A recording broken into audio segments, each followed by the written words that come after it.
Hey guys, tonight we're going to venture into the dusty, velvet-lined world of old collections. A world of strange and beautiful objects with dark and unsettling histories. We're going to explore the idea that some things, be they jewels, statues, or simple household items, can become tainted by the tragedies of their owners, accumulating a history so steeped in misfortune that they themselves are said to become cursed. We are about to become the official keeper of these miserable legends, the archivist of the world's most haunted and unlucky artifacts. Now for our little reality check. We like to think of cursed objects as the stuff of scary movies. But for centuries, people genuinely believed that certain items carried a palpable aura of bad luck. In a world where misfortune was often seen as an active force, it made a strange kind of sense to believe that a beautiful jewel that had been stolen from a temple or passed through the hands of a dozen tragic owners might have picked up some negative energy along the way. It's the ultimate in historical buyer's remorse. Cool. So, before you get comfortable, take a moment to like the video and subscribe, but only if you genuinely enjoy what I do here. Your support is the only good luck charm this channel needs. And as always, I love to see where you're joining me from. So please post your city and your local time in the comments. Now, dim the lights. Maybe turn on a fan for that soft background hum, and let's ease into tonight's journey together. Your story begins, as so many do, with a need for employment. The year's 1895. You are a young man with a fine degree in history from a prestigious university. A keen and methodical mind, but a very empty purse. You have spent months in the grey, smoky city of London, searching for a position worthy of your education with no success. Then, you see the advertisement in the paper. It is small, discreet, and deeply strange. It seeks a librarian and archivist for a private collection in a country estate. Must be of sober character, with a strong constitution and a scholarly interest in provenance. A familiarity with history, folklore, and tragedy is considered an asset. Intrigued, you apply. A week later, you find yourself on a train, traveling deep into the misty, rolling hills of the English countryside, and then in a horse-drawn carriage, heading towards a place called Blackwood Manor. The manor is a vast, sprawling Elizabethan house of dark stone and ivy, surrounded by ancient, brooding trees. It is a place of immense age and a profound, melancholy beauty. You are met at the door by a silent, elderly butler and led into the study of your potential employer. Lord Alistair Blackwood is the last of his ancient line. He is an old man, dressed in a faded but elegant velvet smoking jacket. His face a parchment of fine wrinkles, but his eyes are sharp, intelligent, and burn with a singular, lifelong obsession. His study is a chaotic treasure trove. Ancient statues stand in the corners. Strange artifacts rest on every surface, and the walls are lined with books bound in dark. Cracking leather? So, he says. After reading your letter of introduction, his voice a dry, cultured rasp. You are a historian. You believe in facts, in dates, in the rational progression of events. I do, my lord. You reply, excellent, he says.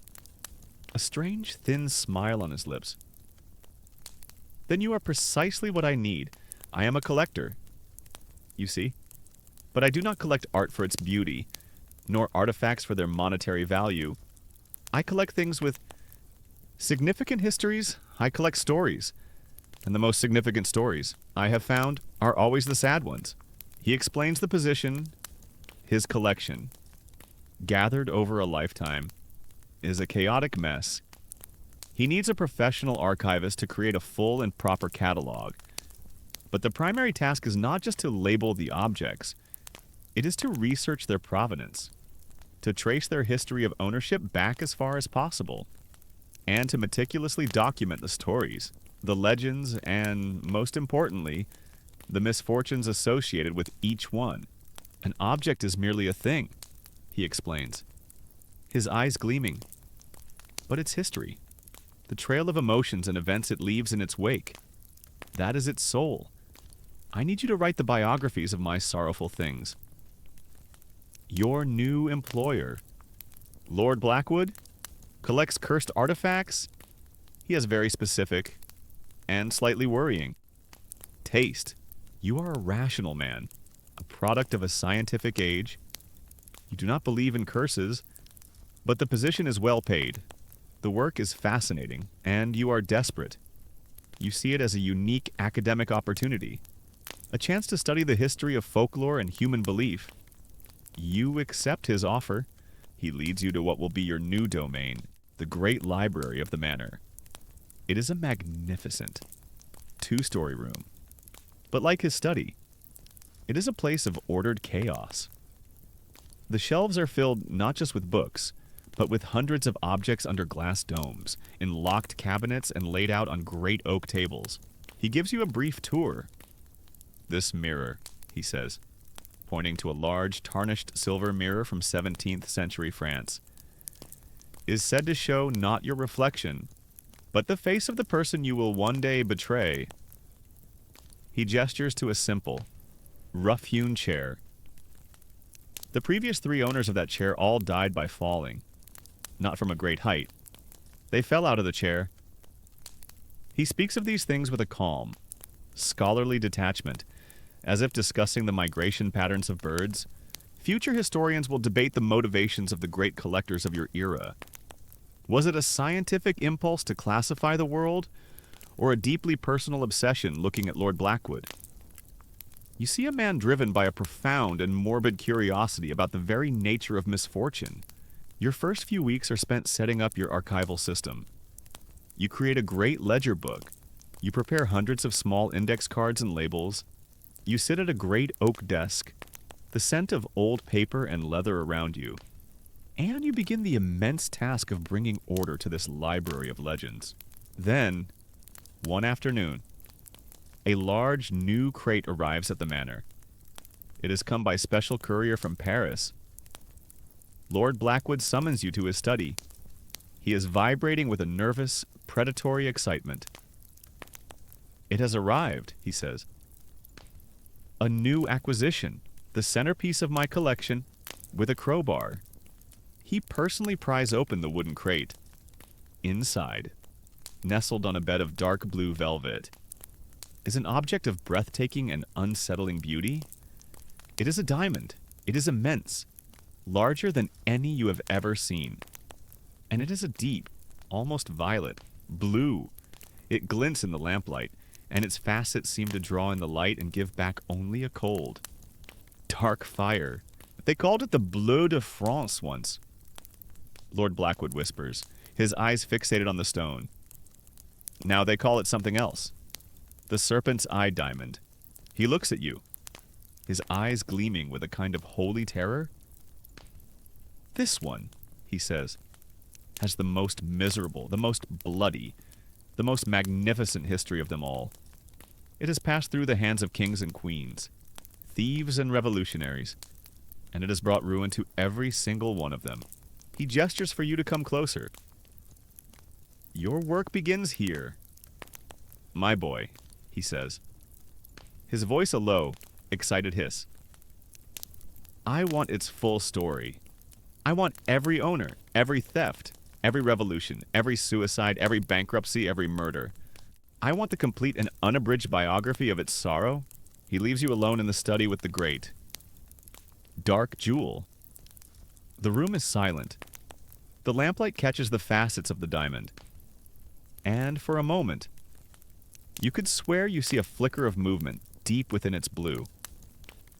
Shadowy heart. You sit down at the desk, pull a fresh sheet of paper towards you, and dip your pen in the ink. Your commission has truly begun. You are now the official historian for the most cursed diamond in the world. You begin your great work in the silence of Lord Blackwood's library. The magnificent and unsettling blue diamond, resting on a velvet cloth on your desk. Its sole companion, your flickering oil lamp. Its dark facets seem to drink the light, and you often find your gaze drawn to its cold, deep, violet blue heart. Your first task is to unravel its history, to trace the long, dark path that brought it from a forgotten mine in the east to this quiet English manor. Lord Blackwood has provided you with his own notes, a collection of auction catalogs, historical treatises, and the memoirs of 17th century gem merchants. You start with the earliest account, the story of the man who first brought the great blue diamond to Europe, a renowned French traveler and jeweler named Jean-Baptiste Tavernier. You spend days poring over a translation of Tavernier's travelogue. He was a man who spent 40 years traveling the trade routes to Persia and India, and his eye for jewels was legendary. In his account of his journey in 1668, he describes acquiring a magnificent, rough, uncut blue diamond of over 112 carats, a stone of unparalleled size and color. He describes its beautiful violet hue. He mentions that he purchased it in India, but his account of how he acquired it is frustratingly vague. It is in the notes of other, later jewelers that you find the first whispers of the curse. Here. The story takes on a more dramatic and sinister tone. These later accounts claim that Tavernier did not simply purchase the diamond, they claim he stole it. They write that the great blue diamond was once the eye of an idol of the goddess Sita, the wife of the god Vishnu, and was set in the forehead of her statue in a temple on the banks of a sacred river. The legend says that Tavernier, overcome with greed, pried the eye from the idol and fled, bringing upon the stone the eternal wrath of the goddess. The story concludes that Tavernier, after selling the stone, was struck by a raging fever and was later found in Russia, his body torn apart by a pack of wild dogs. It is a spectacular, horrifying tale. It is the perfect origin for a cursed object. But as a historian, you are a skeptic. You cross-reference the accounts. You note that the story of the temple theft and the grisly death appears only in the writings of Tavernier's rivals. Other gem merchants who may have wished to discredit him or to enhance the mystique of their own wares. You find other, more reliable accounts that state Tavernier lived a long and prosperous life. Dying of old age in his 80s in Moscow, you make a meticulous note in your ledger. Origin legend, likely apocryphal, stolen from the eye of an idol. Consequence, death by wild dogs. Factual basis, dubious. The story appears to be a later embellishment, a romantic fiction. But you record the legend in full, because you know it is the story, not necessarily the fact. That gives an object its power. The factual path of the diamond is, for a time, much clearer. In 1668, Tavernier sells his magnificent, uncut blue diamond to the most powerful and extravagant monarch in the world, King Louis XIV of France, the Sun King. You close your eyes and imagine the scene. The glittering hall of mirrors at the Palace of Versailles, the king, at the height of his power, surrounded by his courtiers and the French merchant, presenting this incredible, unique gem from the exotic East. Louis XIV, a man obsessed with glory and beauty, buys the stone for a king's ransom. He immediately gives it to his court jeweler, who spends 2 years carefully cutting the great rough stone. The result is a magnificent 67-carat jewel. It is not cut in the modern style to maximize its fire, but in a more antique, triangular cut, designed to enhance its deep, velvety color when viewed by candlelight. This new gem is officially named the Le Bleu de France, the French blue. It is set in a golden cravat pin, which the king wears as part of his ceremonial regalia for the Order of the Golden Fleece. The curse should, according to legend, now begin to work on its new royal owner. You spend weeks researching the reign of Louis XIV. Was he struck down? Did his kingdom fall to ruin? The answer is not so simple. Louis XIV, the Sun King, had the longest reign of any monarch in European history. He presided over a golden age of French culture. He built the palace at Versailles. He did not die a sudden, violent death, but passed away in his bed at the age of 76. As curses go, this one seems to have a rather slow and inefficient business model. Yet, as you dig deeper into the histories of his reign, you find the seeds of misfortune. The later years of his rule were marked by constant, draining wars. The immense cost of Versailles and his military campaigns nearly bankrupted the kingdom. And his personal life was marked by a series of devastating tragedies. His son, the Grand Dauphin, died of smallpox. Then his grandson, the next in line, died of measles, followed quickly by his wife and one of their sons. The line of succession was left in the hands of a single, sickly great-grandson. Was this the curse at work? A slow, subtle poison, not attacking the king directly, but eroding his power, his wealth, and his family line? Or was it simply history, the normal course of war, profligate spending, and disease in the 17th century? You cannot say for sure. You meticulously record both possibilities. The reign of Louis XIV, you write, while long and glorious on the surface, was plagued by financial ruin and a series of tragic family deaths.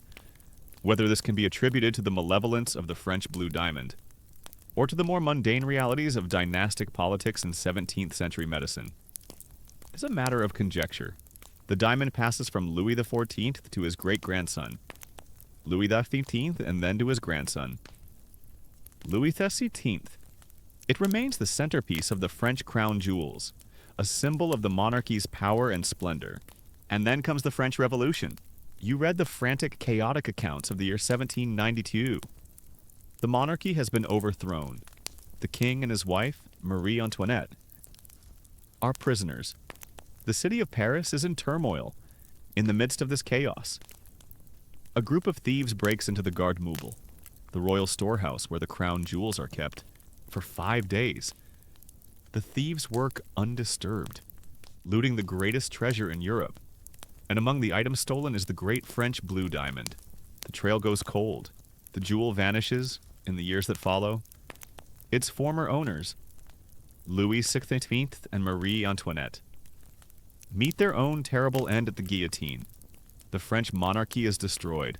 You sit back from your desk, the lamplight glowing on the dark. Silent diamond before you.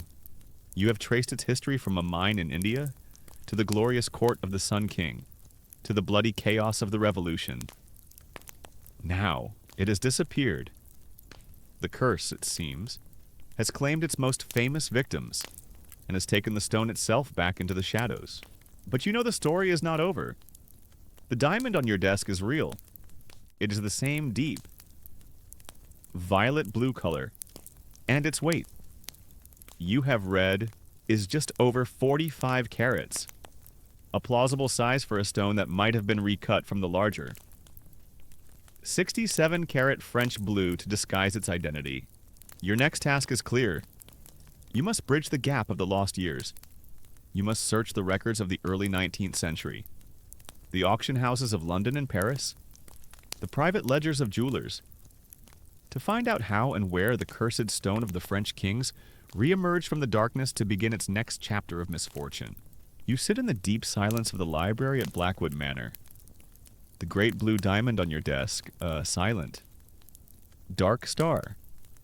The first part of its history, the story of the French blue, ends in the chaos of revolution. Your task now is to find its thread in the tangled history of the 19th century. You turn to the records of London, the new center of the world's wealth and trade. For weeks, you are lost in a world of dusty auction catalogs, jewelers' ledgers, and the private papers of aristocratic families. It is a painstaking search for a single, magnificent, and unrecorded blue diamond, and then you find it, a brief entry in the acquisition ledger of a London diamond merchant, dated 1812, 20 years after the French blue vanished. The entry describes the purchase of a remarkable blue brilliant of superb quality, weighing just over 45 carats. The description of it's unique. Deep violet blue color is a near-perfect match for the lost royal jewel. There is no record of where the merchant acquired it. It simply appears. You theorize in your notes that in the 2 decades it was missing. The great French blue was smuggled out of France, likely to Amsterdam or Antwerp, where it was secretly recut into its current form to disguise its famous and stolen identity. The act of recutting it would have been a crime in itself, a desecration of a royal jewel. You trace the path of this new, unnamed blue diamond. It passes through the hands of several dealers before it is purchased by a man whose name will become inextricably linked with it, Henry Philip Hope, a vastly wealthy London banker from a great collecting family. Hope adds the diamond to his spectacular collection of gems, and it is in his possession that it quietly remains for years, becoming known in society circles as the Hope Diamond. The curse, it seems, has gone dormant. Henry Philip Hope lives a long, prosperous life and dies of natural causes, his fortune intact. But your research, as you delve into the generations that follow, reveals a different, slower, and more insidious kind of misfortune. The curse, it appears, was not aimed at the individual owner, but at the lineage. You document the slow, spectacular decline of the Hope family. The great fortune begins to dwindle. Henry's nephew, who inherits the diamond, is a spendthrift who falls into a scandalous and ruinous marriage. His son, in turn, is a reckless gambler who burns through what is left of the family's wealth. You read accounts of desperate debts, of mortgaged estates, of a great family name slowly being dragged through the mud. It seems the curse sometimes has a delayed action fuse, or perhaps it just has a better understanding of compound interest. Finally, in the first years of your own 20th century, the grandson of the great banker, facing total bankruptcy, is forced to sell the family's most famous and treasured possession. The Hope Diamond is sold to a dealer, and its journey of misery begins anew. The diamond passes across the Atlantic, where it is purchased by a young American heiress named Evelyn Walsh McLean. She is a woman of immense, newly minted wealth, a socialite known for her extravagance and her love of spectacular jewelry, and her life, after acquiring the Hope Diamond, becomes a case study in American tragedy. You spend weeks reading the newspaper articles and biographies that detail her life. The story is a relentless litany of sorrow. Her firstborn son, at the age of 9, is struck and killed in a tragic accident. Her husband, who owned the Washington Post newspaper, has a scandalous affair. His mind succumbs to alcoholism and paranoia, and he ends his days in a mental institution. Her family's great fortune, the source of her power, is destroyed, and her daughter, as a young woman, dies of an overdose. A quiet, sad end to a life lived in the shadow of her mother's famous, cursed jewel. The American heiress who owned the diamond experienced every possible tragedy. Her life reads less like a biography and more like a Greek tragedy, only with more expensive cars and better parties through it all. Evelyn Walsh McLean refuses to part with the diamond. She wears it constantly. Even, it is said, when she was recovering from operations in a hospital bed, she seems to have a strange, defiant, almost loving relationship with the beautiful object that is at the center of her life's ruin.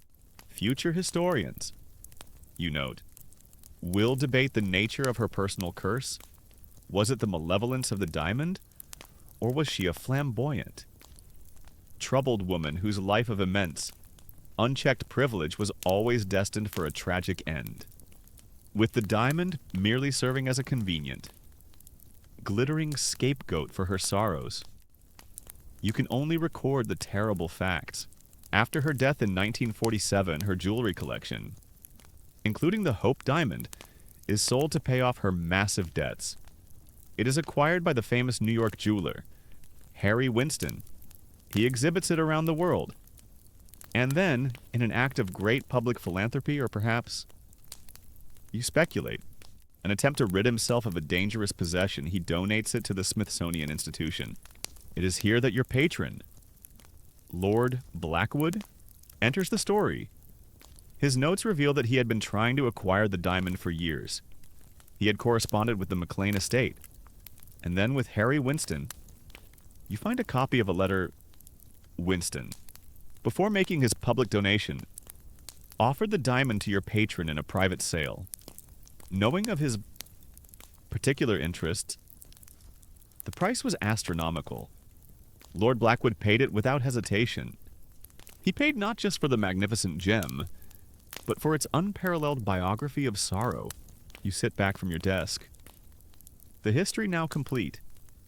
You have a clear, documented, and unbroken chain of ownership from a gem merchant's bag in 17th century India to the glorious court of the French kings, through the chaos of revolution, through the slow decay of a great English banking family, through the spectacular public tragedy of an American heiress, and now, finally, to this quiet, dusty room in an English manor. You have completed your first great task as the archivist of this strange collection. You have written the story of the Serpent's Eye diamond. You look at the great blue stone, resting on its velvet cloth. It seems to absorb the lamplight, to hold all the stories of the kings, queens, and tragic women who owned it within its deep, silent, violet blue heart. It is no longer just a stone to you. It is an artifact saturated with history, with greed, with revolution, and with tears. It feels heavy, not just with its own carats, but with the weight of the lives it has touched and, as the legends claim, destroyed. You have documented its past victims. The terrifying unspoken question that now hangs in the silent library is, who will be its next? Your work on the biography of the Serpent's Eye diamond is complete. The scrolls containing its long and tragic history are neatly tied and stored in Lord Blackwood's archives. For a few months, your life settles into a quieter routine of cataloging the less dramatic, if still unsettling, objects in the collection. You document a series of weeping statues from a forgotten Italian cult, and research a set of 18th century dueling pistols said to cause the hands of their owners to tremble uncontrollably. Then, a new acquisition arrives. It is not brought with the fanfare of the great diamond. A simple, small, lead-lined box is delivered to the manor. Lord Blackwood summons you to his study, his eyes holding the familiar, predatory gleam of a collector who has just captured a rare specimen. A fascinating new piece for our collection, he says. Opening the box.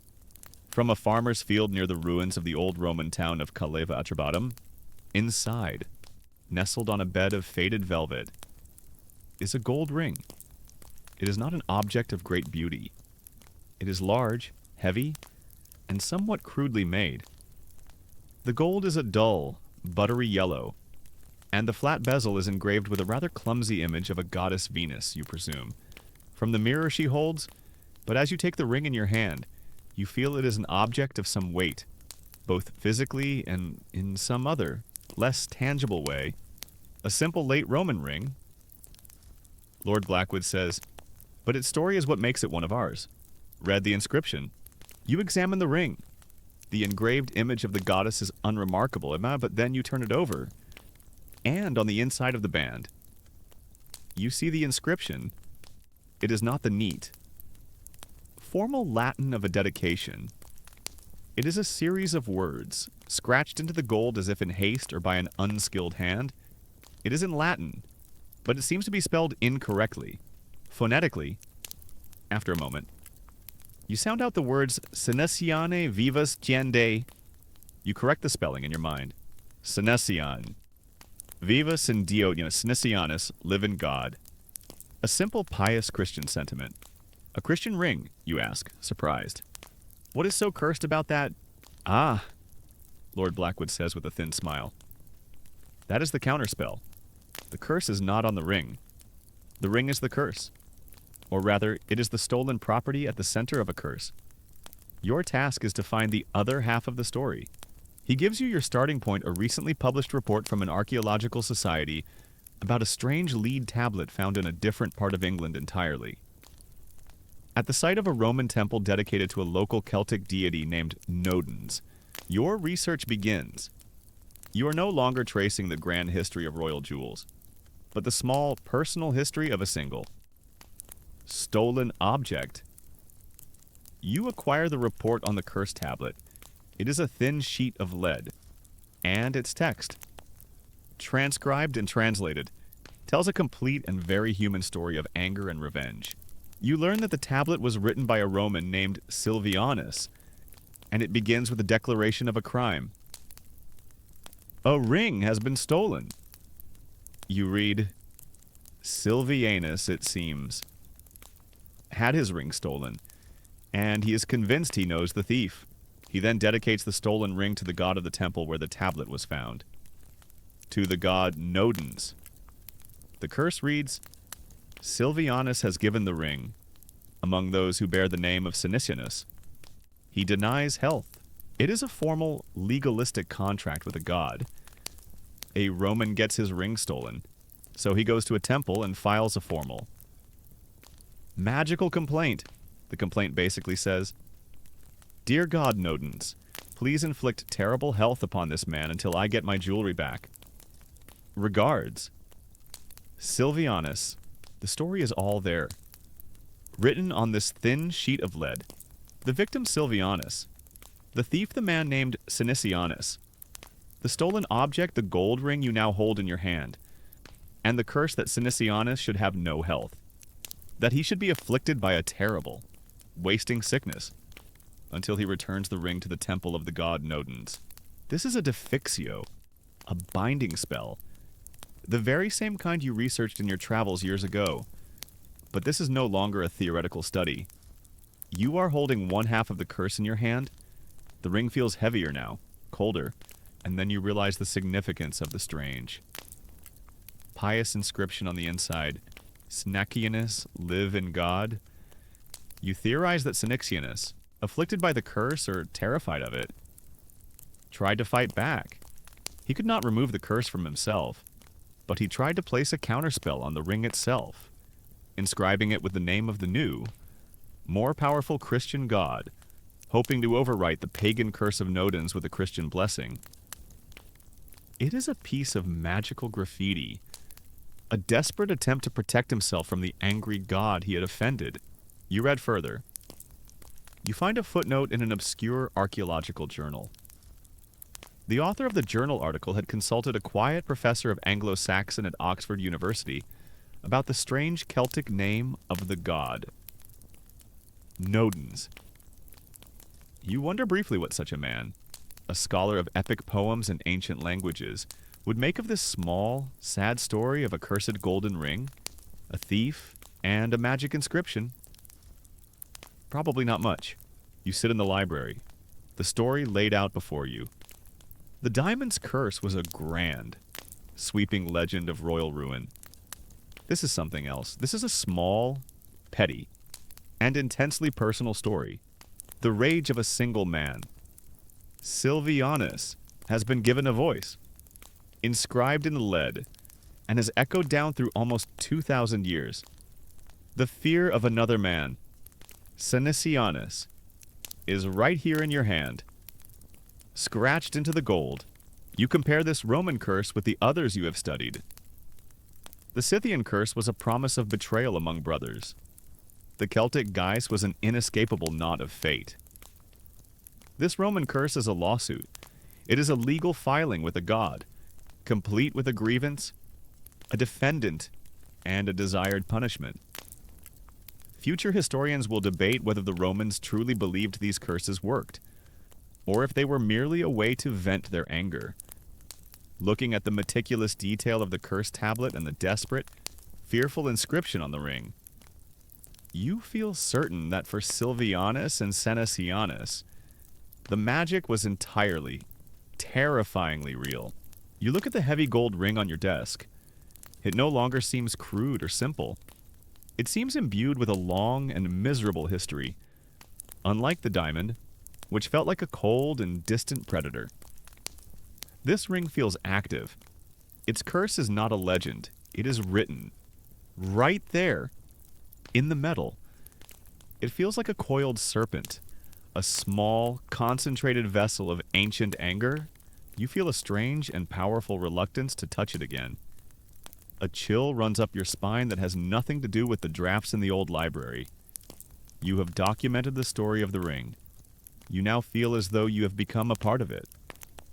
Another owner in its long and troubled history. Your research into the Ring of Sylvianus is complete.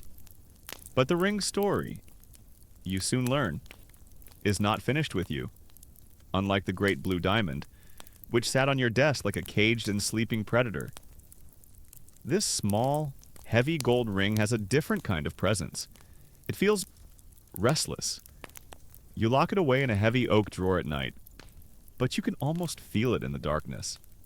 A small, concentrated point of ancient, unresolved anger, your scholarly detachment, the shield of the historian, begins to fail you. A series of small, unsettling coincidences starts to plague your work in the library. At first, you dismiss them, but as they accumulate, they begin to form a disturbing pattern. A pattern whose center is always the small gold ring. It begins with the cold. The great library of Blackwood Manor has always been a drafty, chilly place in the winter. But now, a specific and persistent pocket of cold seems to have settled around your work desk. It is a damp, penetrating chill that sinks into your bones and makes the ink in your inkpot seem thick and sluggish. You move your lamp closer. You wear a heavier coat. But the cold remains. One day, to test a theory, you move the ring to a different table across the room. Within an hour, the cold has migrated with it. There is a patch of air around your desk that is now permanently, inexplicably freezing cold. It seems to be very attached to the cursed Roman ring. Or perhaps it just really dislikes your paperwork. Then come the noises. Not the groans and creaks of an old house settling. These are small, intimate, and unnerving sounds. Late at night, as you work in the profound silence of the manor, you will hear a soft, dry, scratching sound, like a mouse behind a wall. But the sound seems to come from your own desk, from the very drawer where you have locked the ring away. You open the drawer, and the sound stops. There is nothing there but the ring, resting silently on its velvet cloth. Sometimes, you hear the soft thud of a single book falling from a high shelf in a distant, locked part of the library when you investigate in the morning. You always find a book has indeed fallen, and it is always a book related to your current work, a treatise on Roman law, a collection of curse tablets, a history of pagan gods in Roman Britain. It feels less like a coincidence and more like a suggestion, a grim research assistant pointing you towards your next chapter. The affliction follows you into your sleep. You are plagued by strange, repetitive nightmares. You dream you are lost in a dark, cold, and labyrinthine Roman bathhouse, unable to find your way out. You dream you are standing before a grim-faced judge, being accused of a theft you did not commit, unable to speak in your own defense. You wake up in a cold sweat, your heart pounding, with an incredible urge to check your pockets. The psychological power of suggestion is, you've decided, very powerful and very annoying. For each of these occurrences, your rational mind provides a logical explanation. The cold is a strange draft from the floorboards. The scratching is a mouse you cannot find. The falling books are due to vibrations from the old house settling. And the nightmares are the product of your own mind, oversaturated with the morbid details of your research. You cling to these explanations. You are a man of science, of history, of fact. You mentioned some of the incidents to Lord Blackwood during one of your weekly reports. You expect him to be concerned. Instead, he is delighted. Excellent, he says, his eyes gleaming with his particular ghoulish enthusiasm. The object is active. Its history is not yet finished. Its spirit is speaking to you. You must document everything. My boy, every cold spot, every nightmare, every scratch, This is primary source research of the highest order. His excitement provides no comfort whatsoever. The line between researching a story and living inside of it is becoming terrifyingly thin. Your skepticism, which has served you so well, is beginning to feel like a flimsy shield against a rising tide of the inexplicable. The breaking point comes on a cold, windswept Tuesday night. You are working late, trying to finish a precise 2-scale drawing of the inscription on the inside of the ring. You have the ring itself on the desk before you, its surface gleaming dully in the light of your oil lamp. The house is silent except for the sound of the wind howling outside. Then, you hear the scratching sound again. This time it is not muffled. Coming from a drawer, it is clear, sharp, and it is coming from the ring itself. It sounds for all the world like a stylus scratching against metal. You freeze, your pen hovering over the parchment. You stare at the ring. It is perfectly still, but the sound continues. A dry, insistent scrape. Scrape. Scrape. The flame of your lamp flickers violently, casting your own shadow large and monstrous against the bookshelves behind you. The room plummets in temperature, and you see your own breath misting in the air. And then you hear the whisper. It is not the wind. It is a voice. A faint, dry, sibilant hiss that seems to form in the air just beside your ear. It is a voice filled with centuries of cold grievance, and it whispers a single word, a single name. Sinicianus. It is the name of the thief, the man cursed by the owner of the ring. A wave of pure, primal terror, an electricity of fear, shoots through your body. You cry out, shoving your chair back so violently that it topples over with a crash. You scramble away from the desk, your heart hammering against your ribs, your mind a blank slate of panic. You're a rational man of science and history, but when an 800-year-old cursed ring whispers the name of its dead owner at you in a dark library, you find that your commitment to rational skepticism becomes suddenly and surprisingly flexible.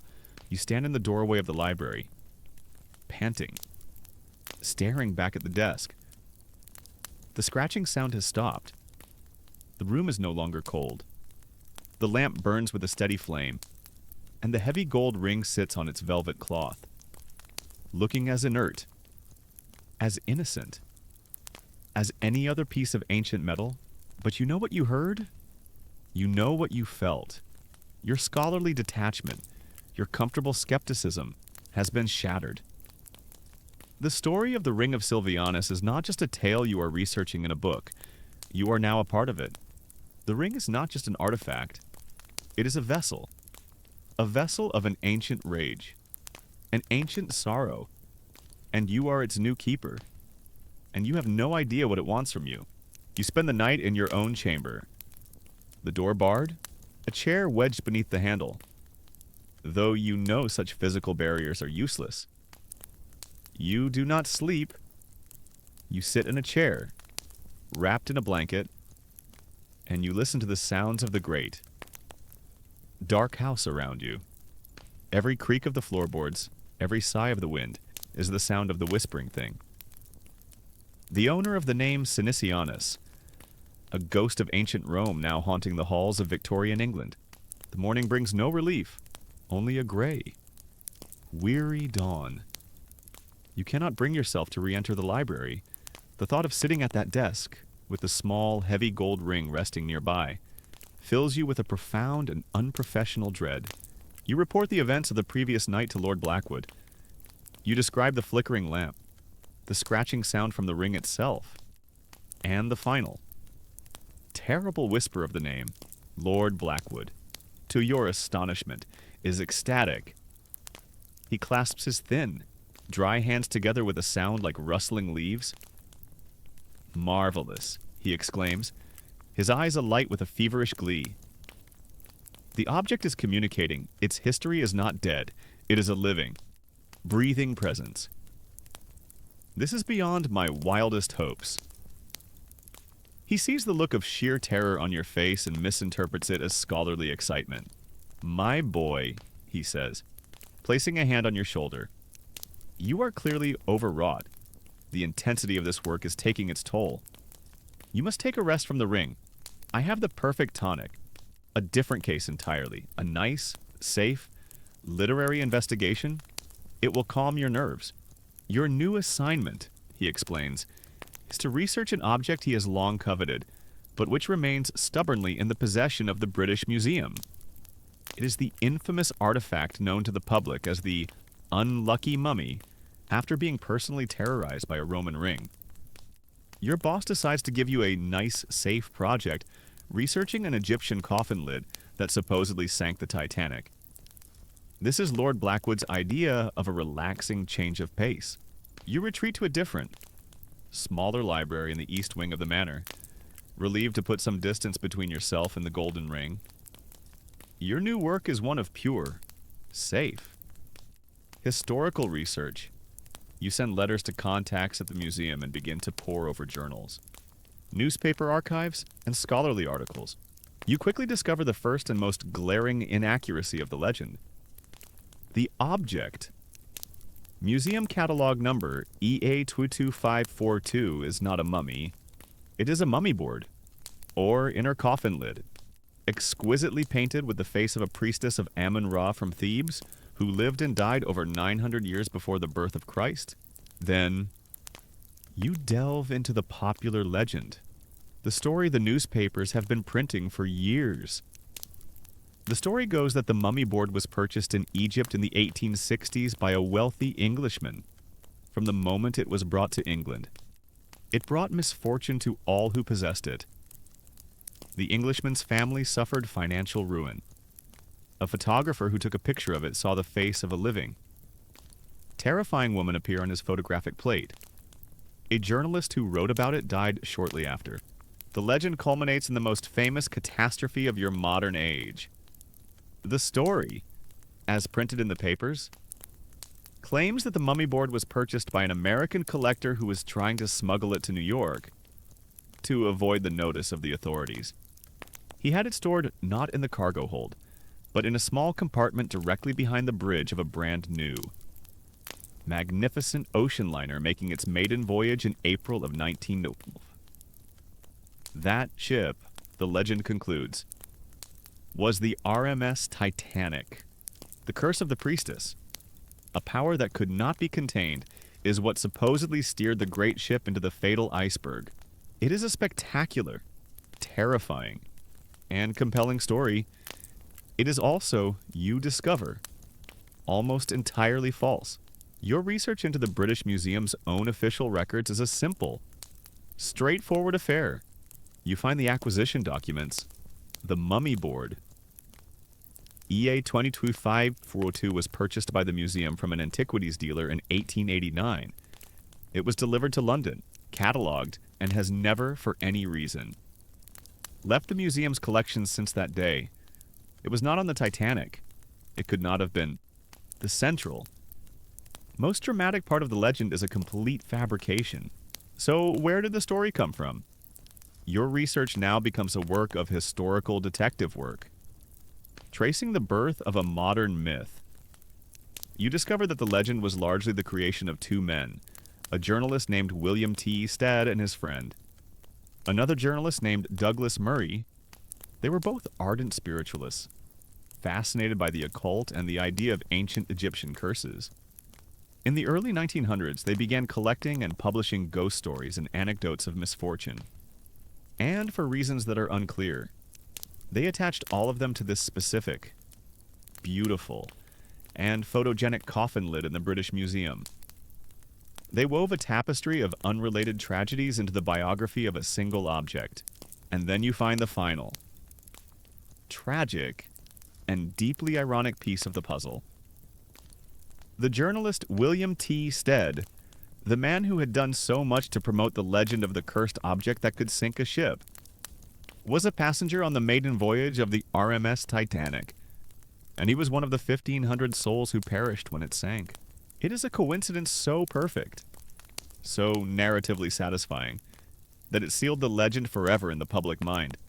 The man who created the story of the curse became its most famous, if indirect, victim. It's a tragic and deeply ironic coincidence that also happens to be fantastic marketing for the curse industry. You sit back. Your research complete. You have successfully and thoroughly debunked one of the great ghost stories of your age. You have proven that the curse of the unlucky mummy was not born of ancient Egyptian magic, but of the new, powerful magic of sensationalist journalism and the profound human need to find patterns in chaos. The experience is a clarifying one. It restores your faith in your own rational, skeptical mind. You reflect on the two cases you have now studied. The Ring of Sylvianus, with its small, personal, and physically inscribed curse, a secret whispered in a dark library, and the unlucky mummy, with its grand, public, and entirely fabricated curse. A story shouted from the headlines of 1,000 newspapers. One is a private horror. The other, a public fiction. You feel emboldened. You have defeated a famous curse with the simple, clean weapons of archival research and historical fact. Your own fear from the other night now seems foolish, a product of your own overwrought imagination. Just like the story of the mummy on the Titanic, that evening. Your confidence restored. You decide to return to the main library. You will not be frightened by a draft and a shadow. You will face the Roman ring with the same scientific detachment you brought to the unlucky mummy. You enter the great, dark library. The room is silent. You walk to your desk. The heavy gold ring is sitting there, on its velvet cloth. Just as you left it, it is nothing but an object. You tell yourself, a piece of gold with a story attached. You sit down, pull the lamp closer, and pick up your pen to resume your work. And from the far dark corner of the room, you hear the distinct, soft, yet unmistakable sound of a heavy book toppling from a high shelf and crashing to the floor. The sound echoes in the profound silence. Your newfound confidence, your rational, scholarly certainty, evaporates in an instant. You are alone in the room. And you are not alone. You stare into the darkness at the far end of the library. Your heart a cold, hammering drum in your chest. You realize, with a new and even deeper terror, that debunking a public myth is one thing. Living inside a private haunting is another matter entirely. You do not sleep that night. You sit in your chair in your bedchamber, the door barred, and you wait for the dawn. The rational part of your mind wrestling with the terrified, primal part that heard a 2,000-year-old ghost whisper its name. By morning, your scientific skepticism is in tatters, a defeated army in full retreat. The fear is no longer a vague and shadowy thing. It is a specific, focused dread, and its source is the small, heavy gold ring locked away in the library. You report the incident to Lord Blackwood. Your voice is strained, quiet monotone as you describe the scratching sound in the final. Terrible whisper. He listens, his eyes alight with the thrill of a successful experiment. Magnificent! He breathes. The object is not merely a vessel of its history, it is an active participant. We are not just reading the story, it is telling it to us. He sees the very real terror on your face and pats your arm in a gesture that is meant to be comforting, but is anything but. Do not be alarmed. My boy, this is a breakthrough, but I see that your nerves require a rest from this particular specimen. We must find a way to pacify it, so that your important work can continue. He tasks you with a new kind of research. You are to put aside the provenance of the ring for now, instead. You are to delve into the deepest, most obscure corners of his vast library and research the ancient arts of apotropaic magic, of spiritual defense. You are no longer just a historian documenting a curse. You are now an unwilling sorcerer's apprentice. Searching for a cage in which to lock a ghost, your research has shifted from history of cursed objects to advanced supernatural pest control. Your university degree did not prepare you for this career path. For weeks, You immerse yourself in the strange and unsettling literature of practical magic. You read crumbling papyri from Greco-Roman Egypt and copies of medieval grimoires. You learn the principles of containment, the ways in which ancient peoples tried to shield themselves from malevolent forces. Your research points you to three key principles. The first is the power of lead. You read that curse tablets, like the one Silvianus used against Sinicianus, were inscribed on lead precisely because it was considered a cold, heavy, and spiritually inert metal, intrinsically linked to the dark, oppressive gods of the underworld. It was a metal that could bind and suppress. You theorize that if lead can be used to project a curse, it can also be used to contain one. The second principle is that of purification and protection through specific materials. You find countless references to the power of salt as a purifying agent, a substance that can create a clean, sacred barrier. And you read of the power of cold iron, a metal that, according to folklore from all over the world, is anathema to ghosts, fairies, and other supernatural beings. The third principle is the power of the written word as a shield. You discover ancient charms and formulas designed to be written on amulets or placed on doorways. The most fascinating one you find is an ancient Roman magical palindrome, the Sator square. It is a 5x5 square of letters that can be read the same way forwards, backwards, up, or down. Its meaning is a mystery, but you read that it was considered an immensely powerful charm, used to protect against evil spirits and to extinguish fires. You don't fully understand how it works, but you figure a spell that's the same forwards and backwards must be very confusing for a ghost that's trying to get out. Armed with this new, strange knowledge, you formulate a plan, a multi-layered system of containment.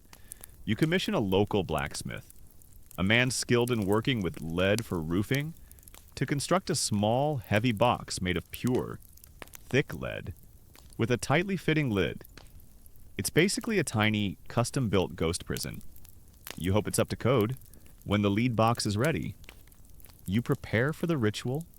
You wait for a night when the moon is new and the house is completely silent. You enter the library, your heart pounding. You are no longer just a scholar here. You are a practitioner. You begin by creating your fortress. You take a bag of coarse salt and pour a thick, unbroken circle of it on the top of your great oak desk. In the center of this circle, you place the heavy lead box. Now comes the most difficult part. You must move the ring. You will not touch it with your bare hands. You take a pair of heavy iron tongs from the fireplace. You walk to the drawer where the ring lies on its velvet cloth. You open the drawer. The ring sits there, looking inert. A simple piece of gold, but the air around it is cold enough to make your breath mist. With the iron tongs, your hands shaking, you carefully pick up the ring. The moment the iron touches the gold, you fancy you hear a faint, high-pitched hiss. A sound of protest quickly silenced. You carry the ring, held at arm's length in the tongs, and you place it carefully inside the lead box. Upon a new bed of clean silk, you place the heavy lead lid on the box. The fit is perfect. Then, for good measure, you take a candle and let hot wax drip into the seam between the lid and the box. Sealing it further, for the final layer of protection, you take the piece of parchment on which you have carefully written the Sator square palindrome. You fold it and tie it around the lead box with a piece of red cord. The color of life and protection. Satorare potenet opera rotas. It is done. The ring is now imprisoned in a cage of lead, surrounded by a wall of salt and bound by a magical puzzle of words. You step back, your body drenched in a cold sweat. The oppressive chill that had been localized around your desk is gone. The library feels normal again. It is just a room full of books. In the days that follow, the peace holds. The strange noises cease. Your nightmares fade. The cold spot is gone. You're small. Researched ritual has worked. You have contained the ghost of Silvianus's anger. You report your success to Lord Blackwood. He is immensely pleased. his eyes gleaming with a new respect for you. You have not just documented his collection, you have begun to manage it. You have proven yourself to be not just an archivist, but a true custodian of these dangerous objects. Your victory, however, has come at a cost. Your comfortable rational skepticism is gone forever. You can no longer neatly separate history from folklore, or an artifact from the story that clings to it like a shroud. You now know, or at least you deeply suspect, that some objects do not just have a history, that they have a presence.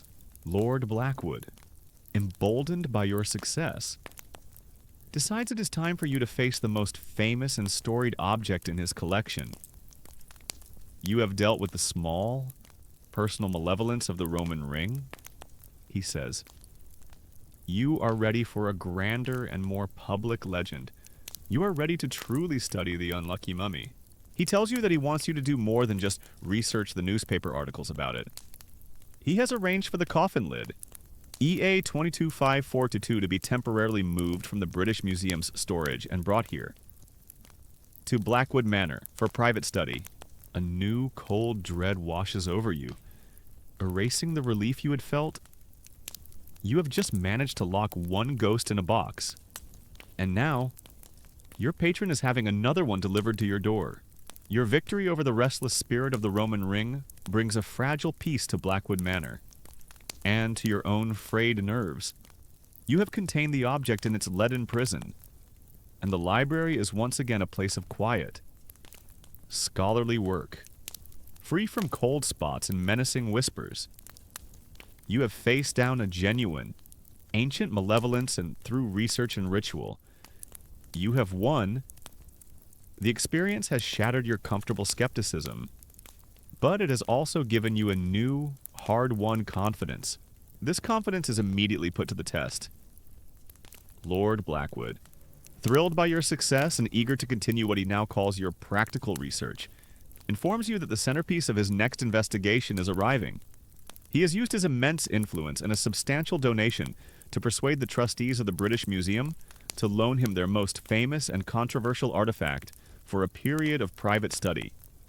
He is having the unlucky mummy delivered to your door for an object that supposedly sank the world's largest ship. Its arrival is a rather mundane affair. A large, sturdy crate arrives on a wagon, accompanied by two stern, fussy curators from the museum, whose primary concern seems to be the dampness of the English countryside.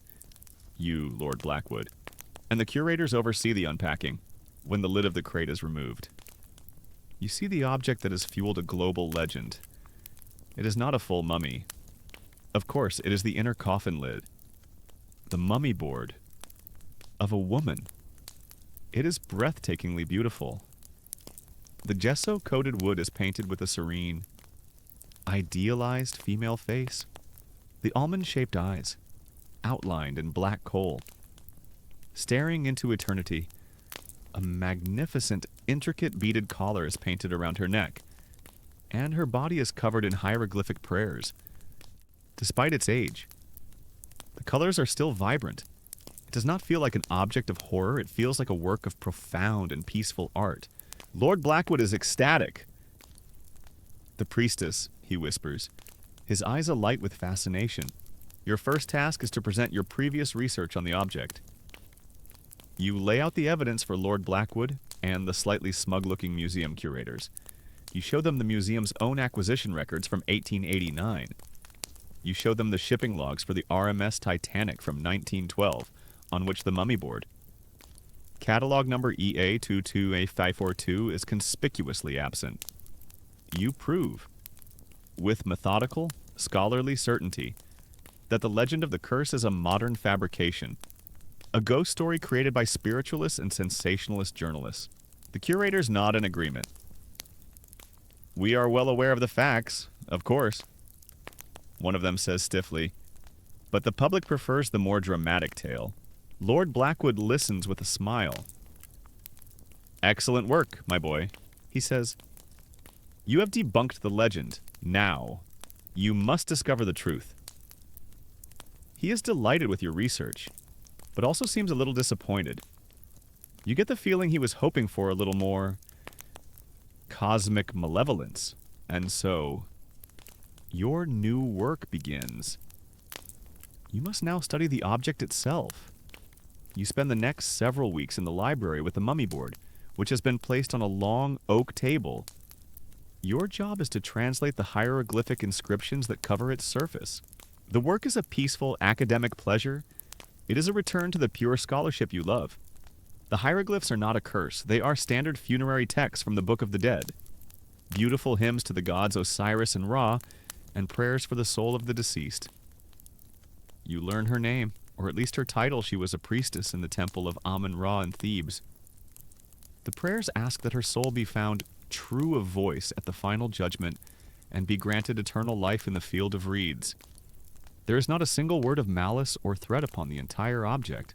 After weeks of intense study, the house remains quiet.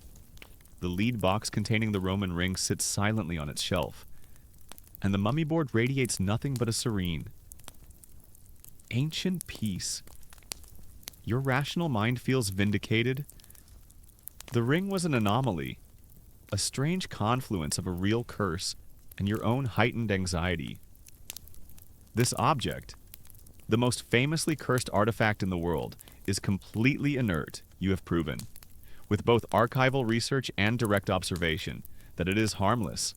But the power of a story, once it has taken root, is a difficult thing to kill.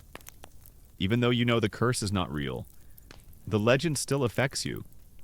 You find yourself being overly cautious around the mummy board. You don't like being in the library alone with it after dark.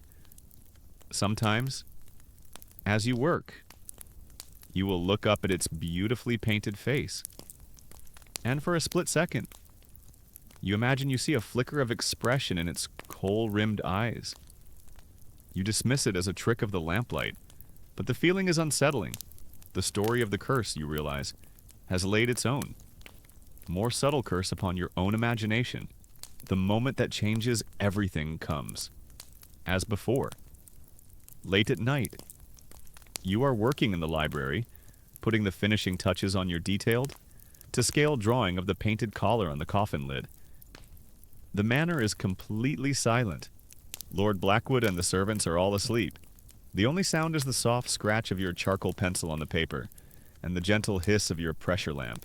You hear a sound, a faint, dry, rustling sound, like the whisper of old, brittle papyrus. You freeze, your pencil hovering over the drawing. You tell yourself it is a mouse in the walls, or the old house settling. You wait, holding your breath. The sound does not come again. You let out a slow breath and are about to resume your work, and then you hear it again. Closer this time. It is a sigh, a soft, airy, almost inaudible exhalation, like the sound of someone releasing a breath they have been holding for a very, very long time. It is a sound of immense weariness, of profound and ancient sorrow. And it seems to come from the direction of the mummy board. Your blood runs cold. The terror is immediate and absolute. A Pavlovian response learned from your experience with the Roman ring. You leap to your feet, your chair crashing to the floor behind you. You stare at the painted coffin lid. It is silent. It is motionless. The serene, painted face stares back at you, its expression unchanging. Did you imagine it?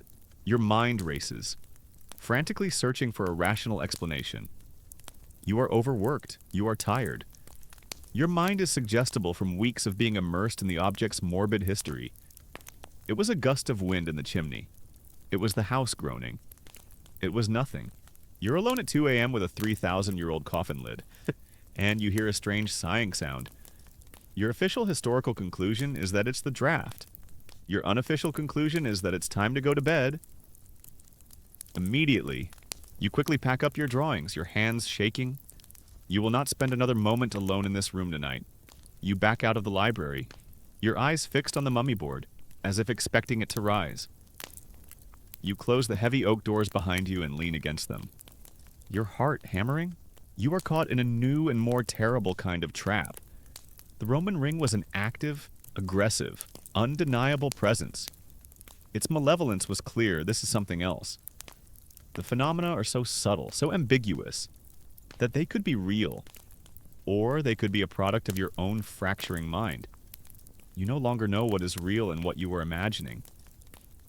The true curse of the unlucky mummy, you begin to suspect, is not that it brings death and disaster, it is that it makes you doubt your own sanity.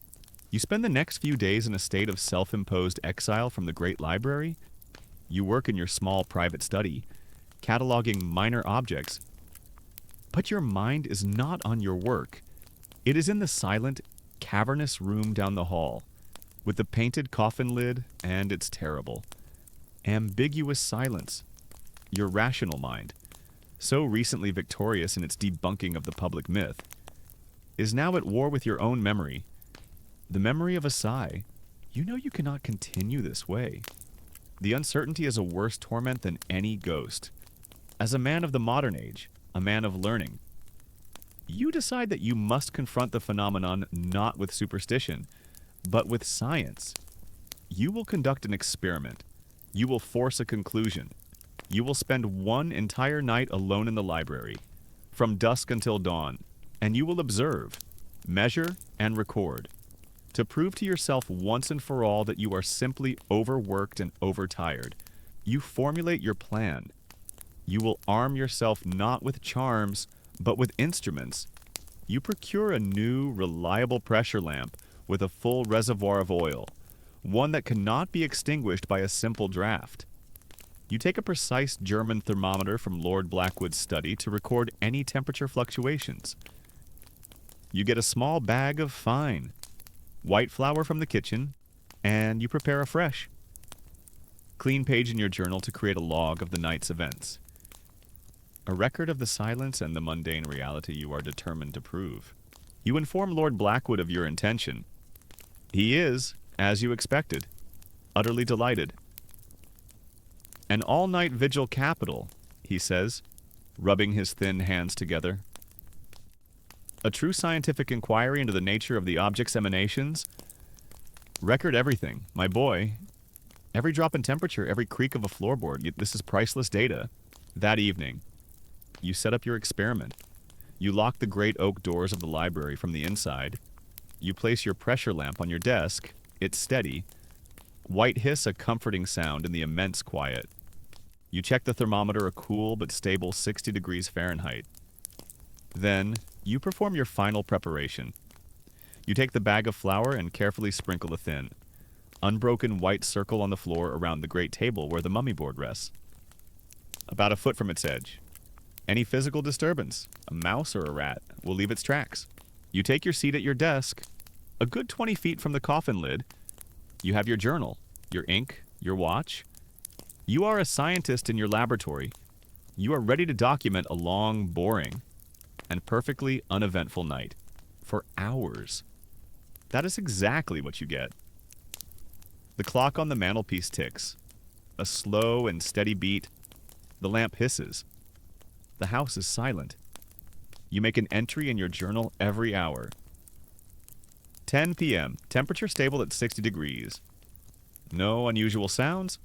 The flour on the floor remains undisturbed.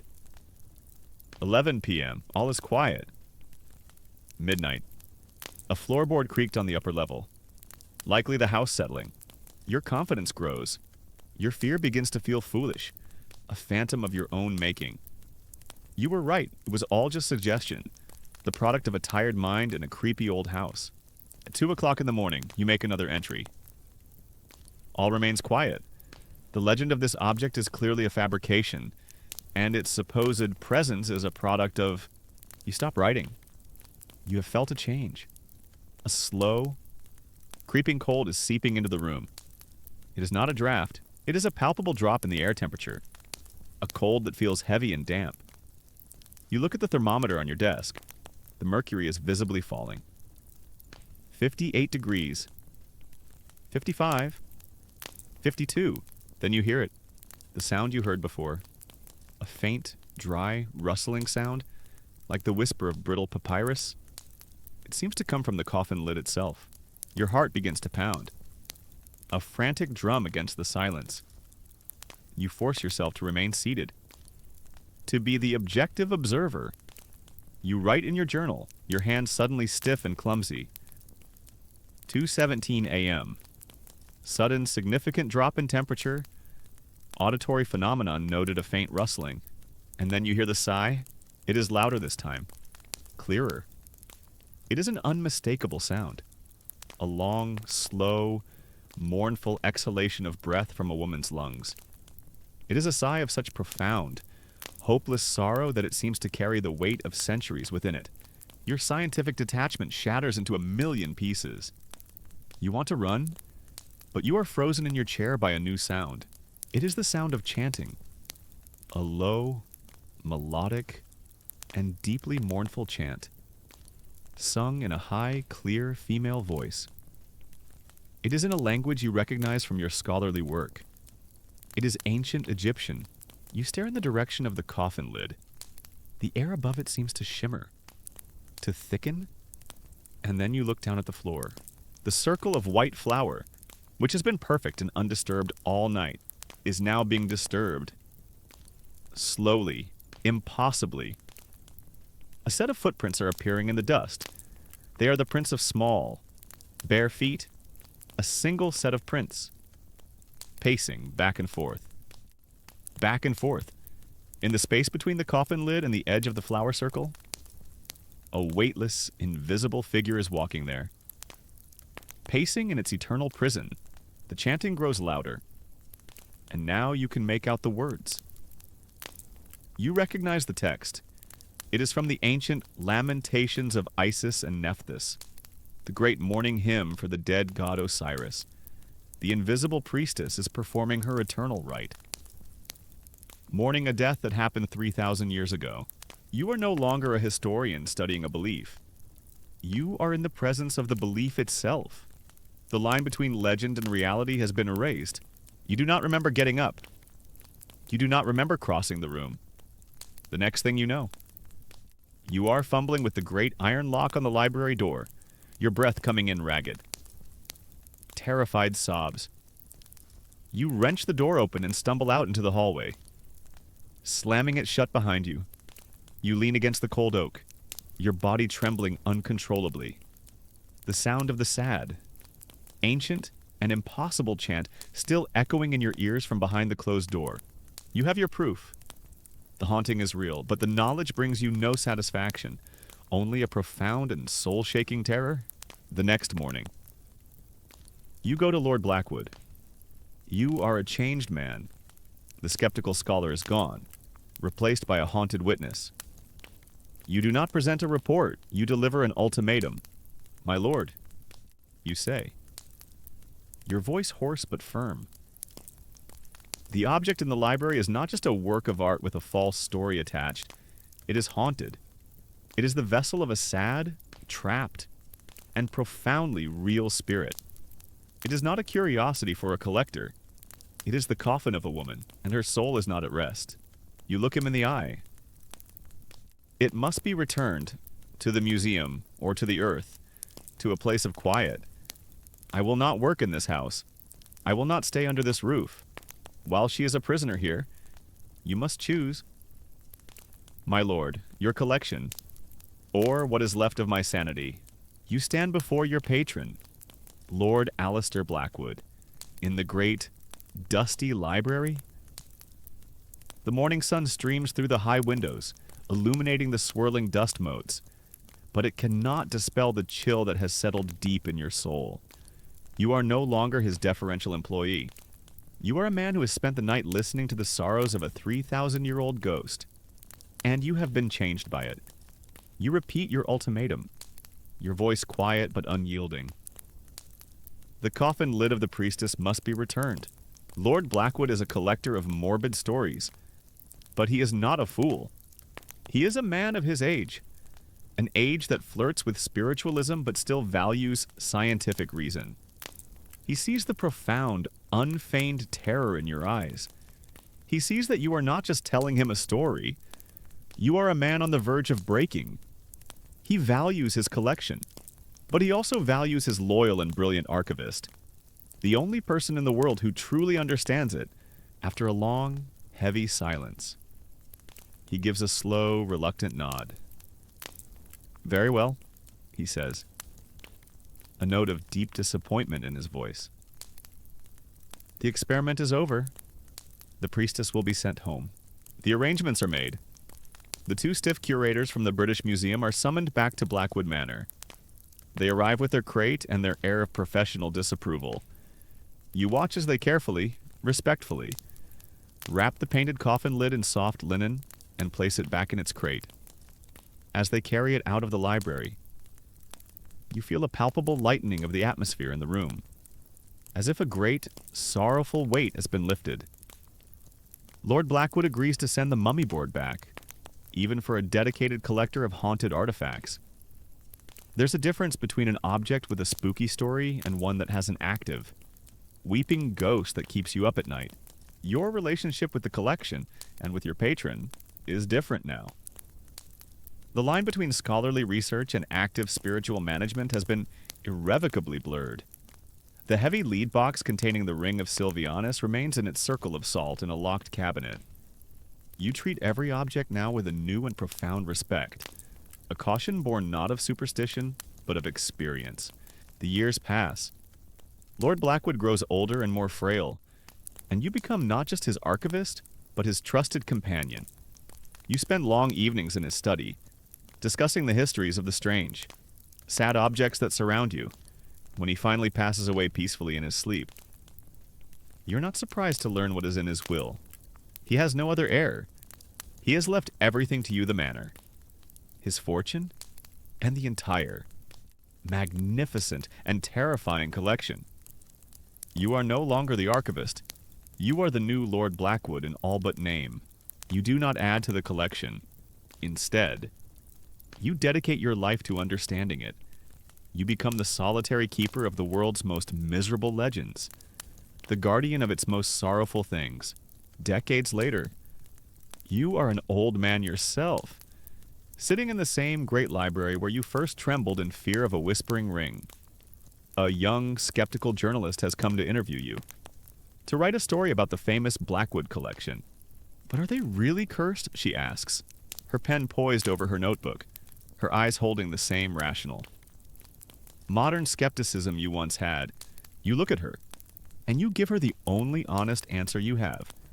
The wisdom that has taken you a lifetime to acquire? A curse is a simple word for a complex thing. You begin, your voice a soft rasp.